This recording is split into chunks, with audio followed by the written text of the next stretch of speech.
하나님, 참 감사합니다. 말씀으로 저희들에게 찾아오셔서 저희들을 만나주시니 참으로 감사를 드립니다. 저희들의 마음, 영혼 깊은 곳에 찾아오셔서 그 복음의 씨앗들이 온전히 심겨지기를 저희들 간구합니다. 싹이 트고 줄기가 나며 하나님의 때에 열매 맺는 복된 시간 되게 하여 주시옵소서. 주께서 이 시간도 임재하셔서 함께 하심을 믿으며 예수님 이름으로 기도드립니다. 아멘.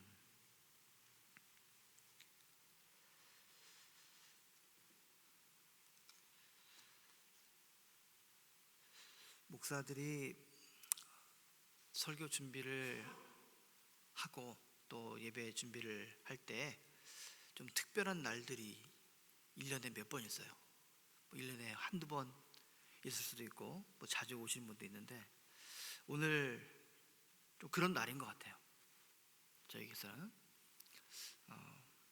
어떤 분들은 목사의 설교를 듣고 은혜 받는 분도 계시지만은 어떤 분들은 졸다가 끝나시는 분도 있죠. 괜찮습니다. 평안과 위로가 되는 시간이었다고 저는 생각합니다. 걱정 마시고 전하는 목사나 듣는 성도 모두가 참 은혜의 시간이 되었으면 참 좋겠습니다. 말씀을 준비하다가 말씀을 묵상하다 보니까 시편이 생각이 났어요. 시편 중에 우리가 제일 잘 아는, 가장 많이 암송해보는 구절이 있죠. 시편 23편, 그죠? 거의 대부분이 그럴 거예요. 시편 113편을 저는 외웁니다. 이런 분 못 봤어요. 거의 23편 아니면 1편 아니면 150편 이렇게 하죠. 여호와는 나의 목자시니 내게 부족함이 없으리로다. 그가 나를 푸른 풀밭에 누이시며 쉴만한 물가로 인도하시는도다. 내 영혼을 수상시키시고 자기 이름을 위하여 의의 길로 인도하시는도다. 제가 이렇게 말씀을 읽었는데 여러분 속으로 다 이렇게 하셨을 것 같아요. 자, 시인은 우리를 푸른 풀밭에 누이시고 쉴만한 물가로 인도하시는 그 하나님을 무엇이라 표현하냐면 나의 목자다, 나의 목자다, 이렇게 고백했습니다. 이 시를 듣는 순간에 우리들은 어떤 이미지를 그리죠. 어떤 목가적인 풍경이 떠오릅니다. 멋진 그 달력의 그림들 기억나시죠? 아주 멋지게 있는 그런 풍경들. 그러나 이 시편 23편은 그렇게 우리의 삶을 낭만적으로만 그리지는 않습니다. 그 뒤에 구절 보니까 내가 사망의 음침한 골짜기로 다닐지라도, 내가 사망의 음침한 골짜기로 다닐지라도, 이것이 우리의 현실이죠. 늘 푸른 초장에 누워있는 어떤 유행가 가수처럼 되는 게 아니라 대부분의 우리의 삶은 사망의 음침한 골짜기가 많다는 것입니다. 사망의 음침한 골짜기를 통과해 가야만 되는 것이 우리의 인생입니다. 어떤 분은 그 어려운 고난의 때를 평생에 걸쳐서 계속 하시는 분도 있습니다. 끊임없이 그 고난을 겪는 분이죠. 그러나 대부분의 우리들은 크고 작은 고통과 고난을 겪으면서 인생을 엮어 나갑니다. 실패와 시련을 만나기도 하죠. 작게는 어릴 때는 시험에 실패하고 내가 원하는 대학에 진학에 실패하기도 합니다.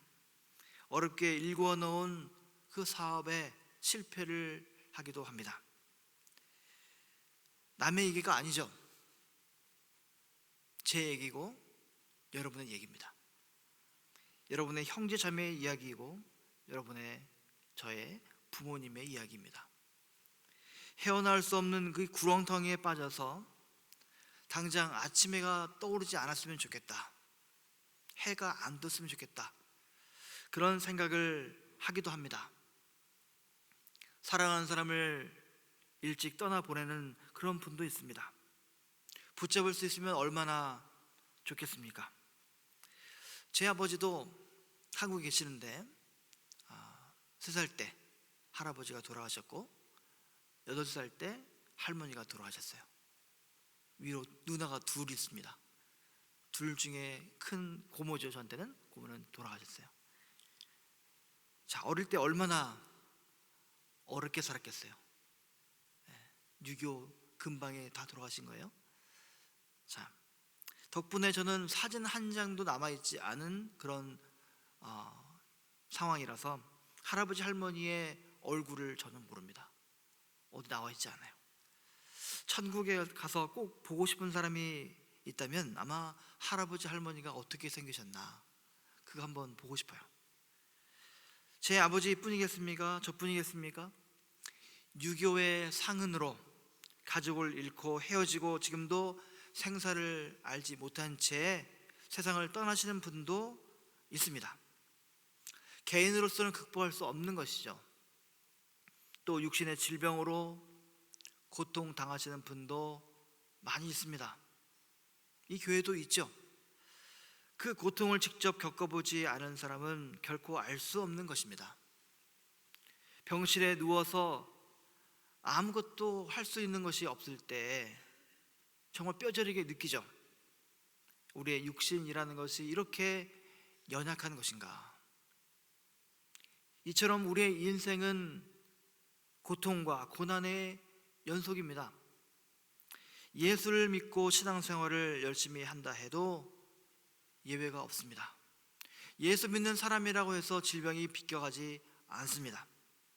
육신을 입고 있는 한, 우리의 목숨에 붙어있는 한 고통과 고난은 끊임없이 우리와 함께 갑니다.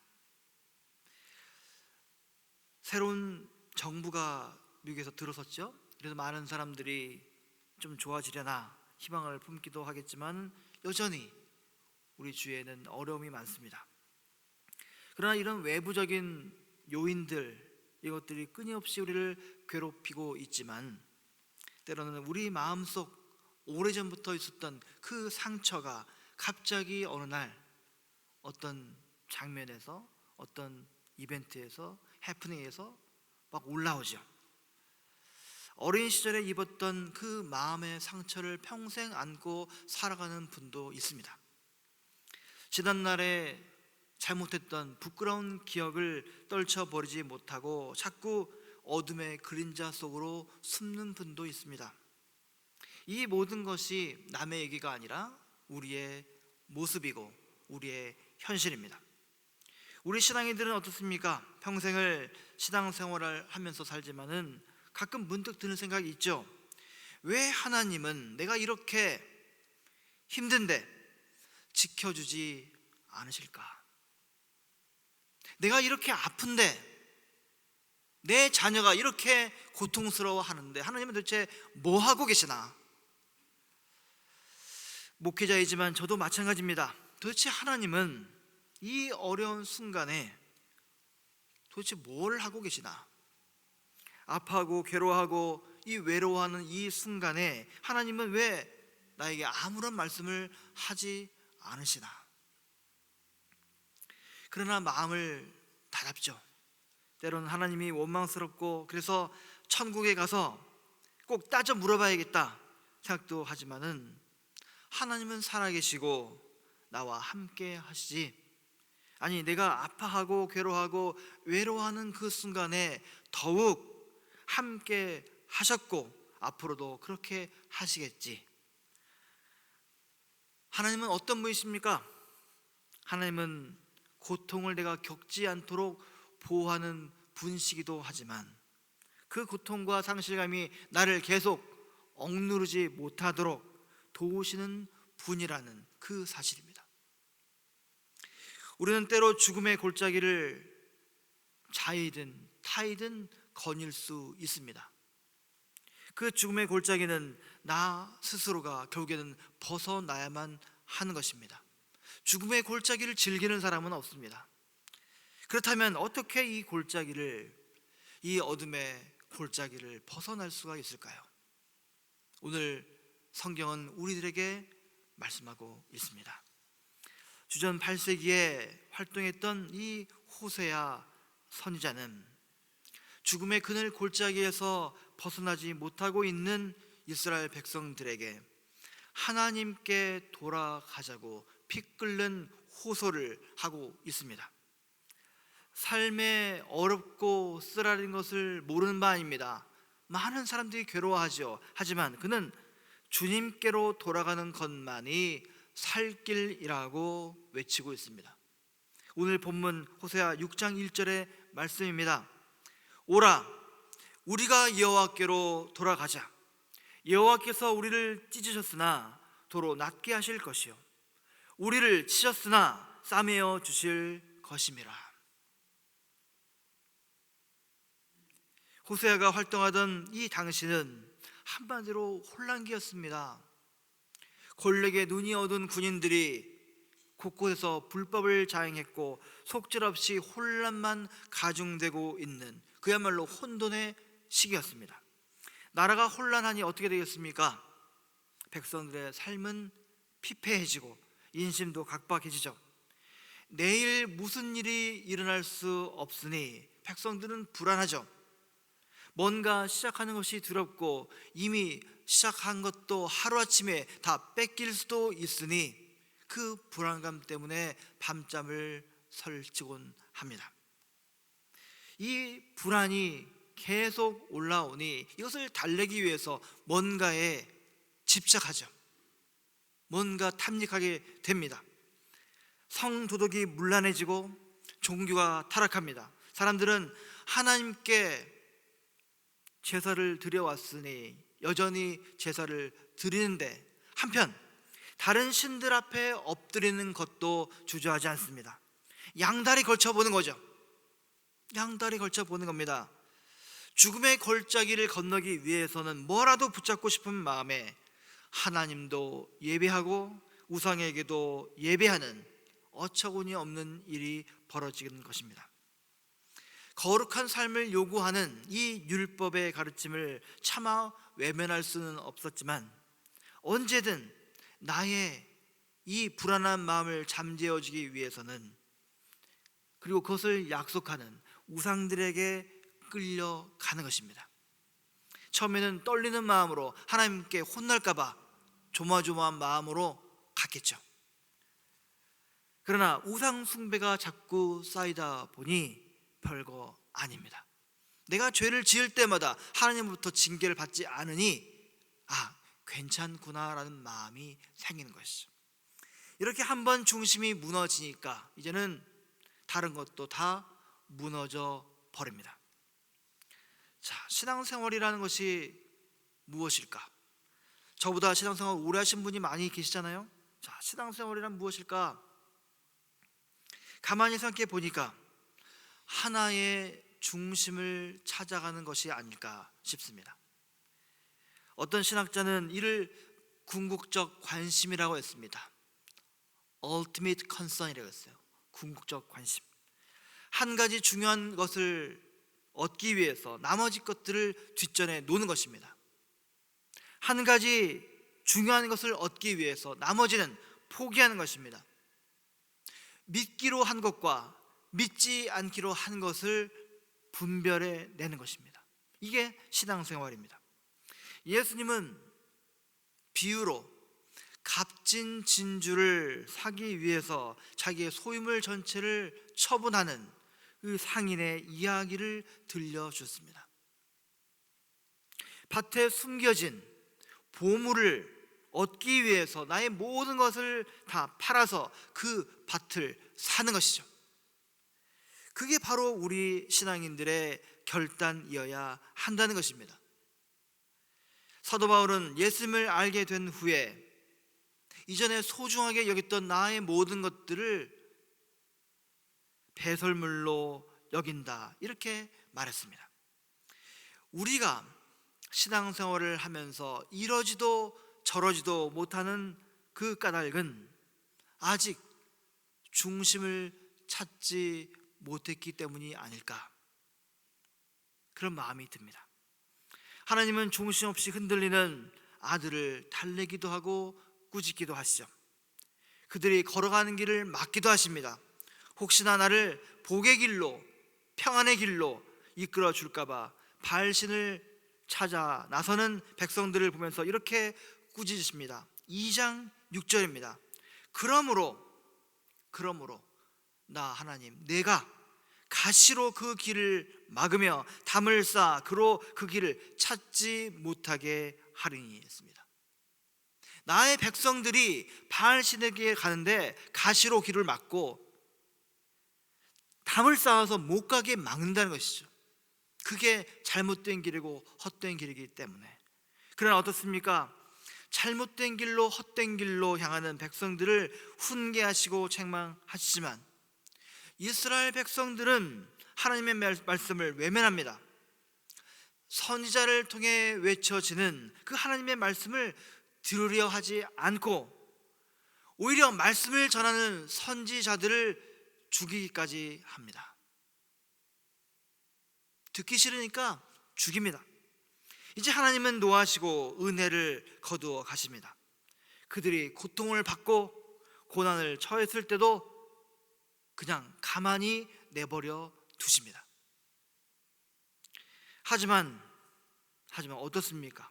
하나님은 하나님의 그 심판의 뜻조차 돌이키시는 분이십니다. 하나님의 자비는, 하나님의 사랑은 하나님의 분노보다 강렬합니다. 호세아가 경험한 하나님은 부드러움과 자비의 하나님이십니다.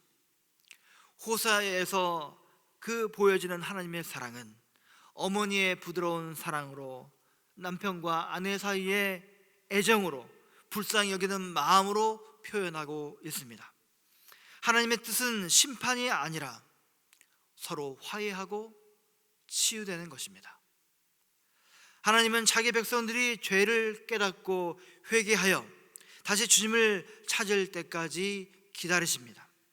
이것이 우리를 향하신 하나님의 사랑입니다. 이제나 저제나 아들이 돌아오기만 기다리시는 그 아버지가 바로 우리 하나님의 모습이십니다.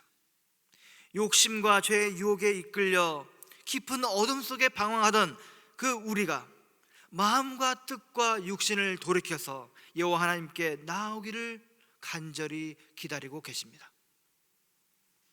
여호와 하나님께 가는 그 길을 우리는 무엇이라 부르냐? 예수님이라고 부릅니다.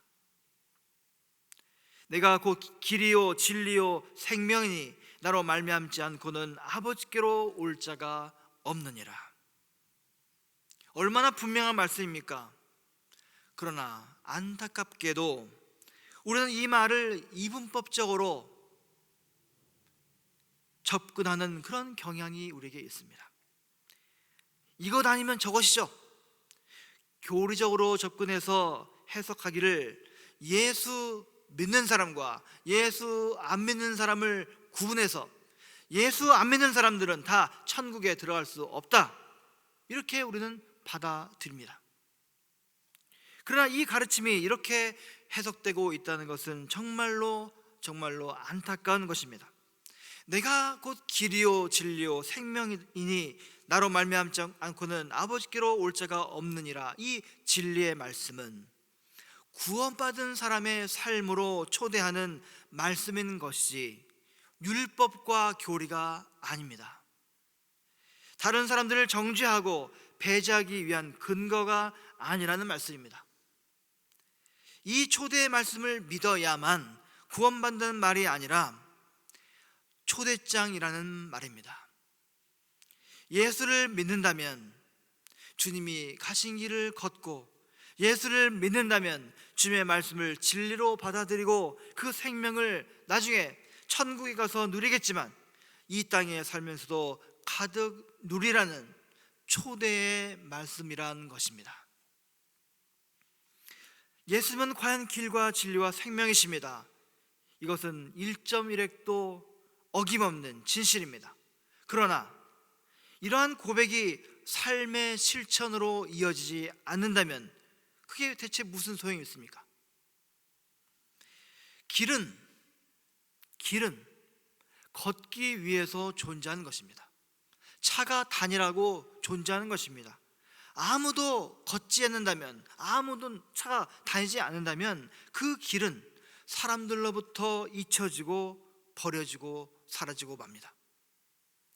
주님이 앞서가시면서 열어놓으신 그 길을 따라 걷는 사람들이 바로 우리 기독교인 것입니다. 초기 기독교인들의 별명이 있습니다. 무엇입니까? 그 길을 걷는 사람이었습니다. 그 길을 걷는 사람. 예수님이 걸었던 그 길을 걸을 때 우리는 비로소 주님을 따르는 사람이 되는 것입니다.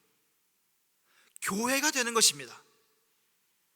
예수님이 따랐던 그 길을 가지 않으면서 교회란 말을 하지 마십시오. 교회가 되는 그 길을 가기 위해서는 우리들의 삶이 날마다 예수님의 삶을 닮아가야 되는 것입니다. 예수님은 누구를 대하든지 마음을 다해서 정성스럽게 만나셨습니다. 힘 있는 사람이라고 해서 더 마음을 쓰고 보잘것없는 사람이라 해서 함부로 대하지 않으셨습니다. 주님은 만나는 모든 사람들에게 하나님의 형상으로 대하셨습니다. 하나님께서 생기를 불어넣으신 그 하나님의 형상 말입니다. 우리는 누구를 대하든 예수님을 대하듯 대하라고 그렇게 배워왔습니다. 특히 주일날 하나님께서 이 자리에 계심을 알고 예배의 자리에 나오는 그 형제 자매들을 보면서 예수님을 대하듯 섬기고 맞이해야 된다라고 배워왔습니다. 하나님께서는 그 누구도 모르게 형제 자매의 모습으로, 우리의 이웃의 모습으로, 우리가 형언할 수 없는 모르는 사람의 모습으로, 때로는 우리가 이해할 수 없는 모습으로, 때로는 우리가 용납하기 어려운 그런 모습으로 우리에게 찾아오십니다. 영혼의 등불이 꺼지지 않은 사람은 그 모습 속에 숨어 있는 하나님의 형상을 발견합니다. 그렇지 않은 사람은 무심코 지나가 버립니다. 고통과 고난이 닥쳐서 삶이 어려우면 어려울수록 하나님은 나와 멀리 떨어져 있는 분처럼 여겨집니다. 하나님이 안 계신 것처럼 여겨지죠. 그러나 오늘 말씀 속에 호세아는 그렇지 않다라고 말씀합니다. 우리는 하나님을 알면서도 잘 모릅니다. 하나님은 익숙한 모습으로 우리에게 다가오시기도 하지만 때로는 아주 낯선 모습으로 다가오시기도 합니다. 호세아는 우리 가운데 찾아오시는 그 주님의 모습을 은유적으로 이렇게 표현했습니다. 3절의 말씀입니다. 그의 나타나심은 새벽 빛같이 어김없나니 비와 같이 땅을 적시는 늦은 비와 같이 우리에게 임하시리라. 새벽은 어둡기 때문에 두렵죠. 그러나 새벽이 지나고 해가 뜰 것을 알기 때문에 그 두려움은 계속되지 않습니다. 해 뜨기 전은 어둡죠. 가장 춥죠. 하지만 새벽빛은 어김없습니다. 반드시 해가 뜹니다. 그렇게 주님은 우리에게 찾아오십니다. 우리가 주님을 향해 길을 떠나기도 전에 주님은 벌써 우리를 향해 오고 계십니다. 우리가 낙심할 수 없는 이유가 여기에 있는 것입니다. 우리가 죽음의 그늘 골짜기를 지난다 해도 희망의 노래를 부를 수 있는 까닭이 여기에 있는 것입니다. 그러나 우리는 믿음이 연약해서 하나님을 신뢰하지 못합니다. 우리는 하나님이 아닌 것들을 주님처럼 의지하곤 합니다. 하나님보다 재물을 더 의지하죠. 여러분들이 제가 왜 재물을 더 의지합니까? 돈이 평안을 주고 안전을 주고 또 뭔가 행복한 것을 보장해 주는 것처럼 그렇게 반짝반짝 빛나기 때문에 그렇습니다. 주님은 이런 인간의 마음을 꿰뚫어 보시기 때문에 이렇게 말씀하십니다. 너희의 인애가 아침 구름이나 쉬 없어지는 이슬 같도다. 여기서 인애라고 번역된, 사랑이라고 번역된 이 단어는 우리가 잘 알고 있는 헤세드라는 단어입니다. 헤세드. 이 단어는 계약관계에서 비롯된 사랑을 가리키죠. 헤세드는 자기 백성을 향한 하나님의 사랑을 말하기도 하지만 하나님을 향한 백성들의 충성스러운 사랑을 말하기도 합니다. 하나님은 호세아를 통해서 이스라엘에게는 그런 사랑이 없다라고, 그런 인애가 없다라고, 그런 헤세드가 없다라고 꾸짖고 계십니다. 하나님이 원하시는 것은 뭐 해라, 뭐 하지 말라, 그런 율법 조항을 지키는 것이 아닙니다. 짐승을 잡아서 제사를 드리는 거나 소리 높여 찬양하는 것을 원치 않으십니다. 오히려 호세아를 통해서 주님은 이렇게 말씀하십니다. 나는 인애를 원하고, 나는 헤세드를 원하고 제사를 원하지 아니하며 번제보다 하나님을 아는 것을 원하노라. 여호와 하나님은 나를 향한 너희들의 헤세드를 원하고 나를 아는 것을 원하노라, 이렇게 말씀하십니다. 흥미로운 것은 주전 8세기에 활동한 4명의 선지자들이 있는데 모두 참된 예배에 대해서, 참된 신앙에 대해서 가르치고 있다는 사실입니다. 동시대에 살았어요. 누가 있습니까? 아모스가 있고 이사야가 있고 미가가 있고 그리고 오늘의 호세아가 있는 것입니다. 이 4명의 선지자가 한결같이 참된 예배에 대해서, 우리의 삶에 대해서 가르칩니다. 아모스는 뭐를 가르쳤습니까? 일상생활에서 정의와 의를 세우지 않는 종교는 거짓 종교라고 가르쳤습니다. 월요일부터 토요일까지의 일상 속에서 어떻게 살아야 할지를 가르쳤습니다. 그런데 그렇게 가르치지 않고 또 삶 속에 정의와 공의를 세우지 않는 종교가 있다고 한다면 그것은 우상숭배라고 말씀하셨습니다. 이사야도 마찬가지입니다. 거룩한 예배를 하면서, 거룩한 집회를 하면서 못된 짓도 함께 하는 것을 보면서 하나님께서 역겨워하신다고 말씀하셨습니다. 오히려 억압받는 사람을 도와주고 고아와 과부의 송사를 변화하여 주라고 주문하셨습니다. 그것이 진정한 믿음이라고 말씀하셨습니다. 미가도 마찬가지입니다. 6장 8절의 말씀처럼 공의를 실천하고 인자를 사랑하고 겸손히 하나님과 함께 행하는 것이 참된 경건이라고 했습니다. 참된 신앙이라는 것은 십자가를 외우는 것으로, 십계명을 외우는 것으로 그치는 것이 아닙니다. 예배와 성경 공부 등을 잘 참석하는 것으로 그치는 것이 아닙니다. 더 나아가 하나님의 그 말씀을, 내가 읽고 배운 그 말씀을 나의 삶으로 번역하는 것입니다. 하나님의 말씀이 내 인생을 관통해서 삶의 실천으로 번역해 내는 것입니다. 그게 바로 믿음과 신앙인 것입니다. 거의 3000년 전 이들 선지자들의 말씀이 오늘도 우리의 마음을 흔드는 그 이유는 오늘 우리가 그렇게 못 살기 때문입니다. 우리는 주님께 헤세드를 올려야 합니다.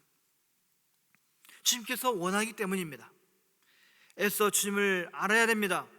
그게 바로 우리의 사는 길이기 때문입니다. 그런데 주님을 알기 위해서는 노력이 필요합니다. 우리의 삶의 방식을 바꿔야 됩니다.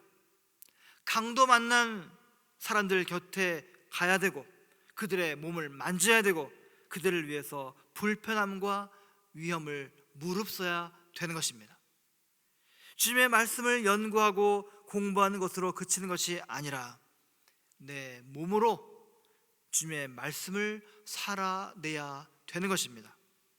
우리를 사랑하셔서 우리 인간의 육신을 입고 오신 것처럼 우리도 주님을 사랑한다라고 말한다면, 그리고 우리가 주님을 알기 위해서는 우리의 몸으로 주님의 말씀을 살아내야 되는 것입니다. 그래야 애써 여호와를 알자라는 말을 우리가 할 수 있는 것입니다. 그 길을 걷는 거 쉽지 않습니다.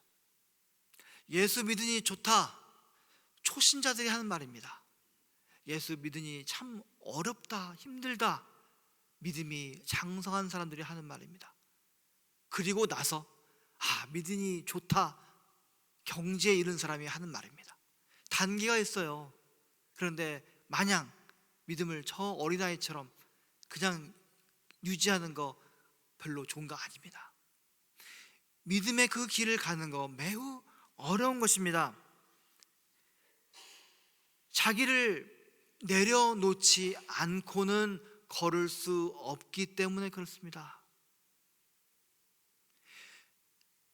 내가 죽지 않고는 그 길을 갈 수 없기 때문에 그렇습니다.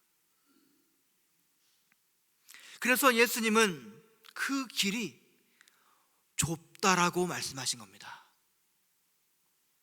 그 길로는 사람들이 가지 않으려 합니다. 험하기 때문입니다. 그러나 그 길은 영생으로 가는 길입니다. 사랑하는 성도 여러분,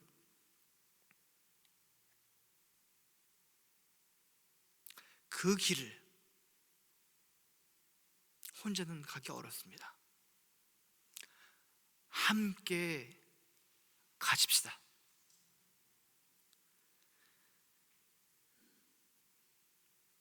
영생으로 가는 그 길을 함께 가십시다.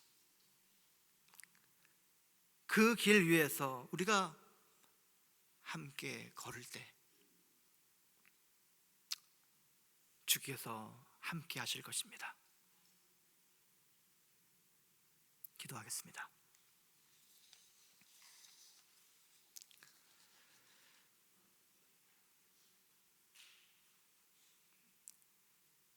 주님, 주님의 말씀을 듣고 또 들어